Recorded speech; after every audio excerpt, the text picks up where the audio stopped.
एक लड़का free fire खेल रहा होता है और उसकी आंखों में दर्द भी हो रहा होता है, तो तभी उसकी आंखों से खून निकलने लगता है। चलिए कुछ साल पीछे चलते हैं। जब वो छोटा था तो कंचे, गिल्ली डंडा और गिप्पा जैसे गेम खेलता था। फिर एक दिन वो कुछ लड़कों को फ्री फायर खेलते देखता है। फिर दो बच्ची को भी फ्री फायर खेलते देखता है। तो एक बार वो लड़का भी फ्री फायर खेलता है, तो तभी वो बच्ची उससे अपना मोबाइल छुड़ा लेती है। फिर वो लड़का गुस्सा होकर अपने पापा से मोबाइल मांगता है और रोने लगता है और खाना भी नहीं खाता है। तो उसके पापा उसे मोबाइल लाकर दे देते हैं, तो वो भी फ्री फायर खेलना शुरू कर देता है और बाहर अपने दोस्त के साथ भी खेलने नहीं जाता है और रात दिन सिर्फ फ्री फायर ही खेलता रहता है। फिर फ्री फायर खेलते खेलते बड़ा हो जाता है, तो उसकी आंखें खराब होने के कारण आंखों से खून निकलने लगता है। फिर उसकी आंखों का इलाज होता है। फिर एक फोन आता है और फोन से आवाज आती है, तो वो हाँ बोलकर गेम चालू करने लगता है। तो उसके पापा को गुस्सा आता है और वो उसका मोबाइल छुड़ाकर उसे कचरे के डिब्बे में फेंक देते हैं और वो लड़का फ्री फायर के बिना पागल हो जाता है। ले बेटा,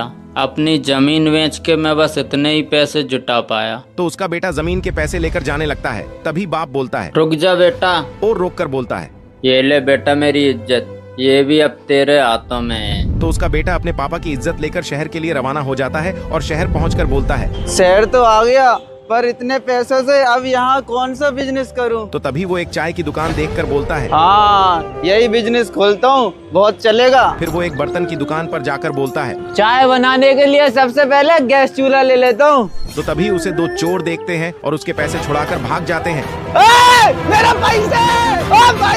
तो तभी एक तार से उलझकर उसके कपड़े फट जाते हैं और वो गिर पड़कर बिल्कुल भिखारी जैसा हो जाता है और बोलता है, मैं लौट गया बर्बाद। तभी उसके पापा की टोपी में लोग उसे पैसे देकर जाने लगते हैं। तो वो बोलता है, अरे आप भिखार नहीं आ रहे। तो लोग तो उसे बहुत गरीब भिखारी समझते हैं। तो वो बोलता है, अरे वाह यार, मेरे पापा की इज्जत में इतने पैसे। फिर वो और खतरनाक भिखारी बन जाता है और पैसे कमाने लगता है। तो तभी वो दो भिखारी को देखकर बोलता है, सुनो, धंधा करोगे मेरे साथ, अमीर बना दूंगा। फिर वो भिखारी भी उसके साथ मिल जाते हैं और एक साल बाद वो लड़का अपनी भिखारी की कंपनी खोल लेता है।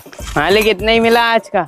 कम है। तभी उसका बाप बोलता है, अरे मेरा बेटा कहाँ गया? अरे मिली नहीं रिया। तो वो लड़का अपने पापा को देख लेता है और आवाज लगाता है, अरे पापा। तो उसका बाप उसे देखकर बोलता है, ये तो मेरा ही बेटा है। और वो लड़का अपने बाप से बोलता है, पापा ये देखो, आपकी इज्जत की वजह से मैं इतना अमीर बन गया। तो उसके बाप का दिल टूट जाता है और वो लड़का बोलता है, अरे पापा इतनी खुशी।